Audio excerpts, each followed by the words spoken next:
పెద్దపల్లి జిల్లా మంథని పట్టణంలోని మాజీ ప్రధాని బహుభాషా కోవిదుడు పివి నరసింహరావు జయంతిని పురస్కరించుకుని మంథని పట్టణంలోని పివి కాంస్య విగ్రహానికి పూలమాల వేసి నివాళులు అర్పించిన సెడ్పీ చైర్మన్ పుట్ట మధుకర్. ఈ సందర్భంగా ఆయన మాట్లాడుతూ రెండవ శాసనసభ్యుడు తెలంగాణ నుంచి ఉమ్మడి ఆంధ్రప్రదేశ్కు ముఖ్యమంత్రిగా దక్షిణ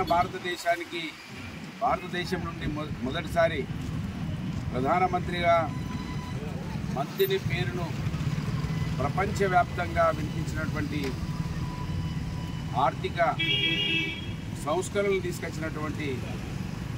బహుభాషా కోవిదులు పెద్దలు పూజ్యులు కీర్తిశేషులు పివి నరసింహరావు గారి జయంతిని ఇవాళ జరుపుకోవడం, వారి కాంస్య విగ్రహానికి పూలమాలలు వేయడము మా అదృష్టంగా భావిస్తూ ఉన్నాం. కాంగ్రెస్ పార్టీ పివి నరసింహరావు గారిని కనీసం కూడా అంత్యక్రియలు కూడా చక్కగా చేయకుండా,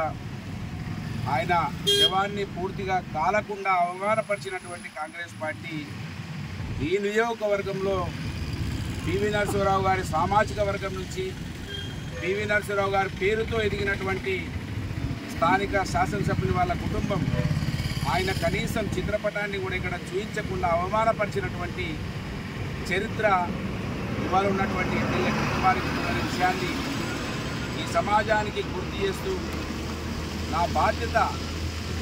ఈ నియోజకవర్గంలో అనేక మంది మహనీయులను చూపించాల్సిన బాధ్యతను ఇవాళ ఉన్న ఎమ్మెల్యే కావచ్చు, ఆయన తండ్రి కావచ్చు తీసుకోకపోగా ఈ మహనీయులను అవమానించినటువంటి చరిత్ర వెలికి తీసి వాళ్ళ పివి నరసింహరావు గారి విగ్రహాన్ని బీసీ సామాజిక వర్గం నుంచి వచ్చిన నేను కాంస్య విగ్రహాన్ని పెట్టి గౌరవించినటువంటి చరిత్ర కాంగ్రెస్ ఏతరులకే ఉన్నదనే విషయాన్ని గమనించాలి. కాంగ్రెస్ పార్టీ ఎప్పుడు కూడా గల్లీ నుంచి ఢిల్లీ వరకు, ఢిల్లీ నుంచి గల్లీ వరకు ఒకే విధానమైన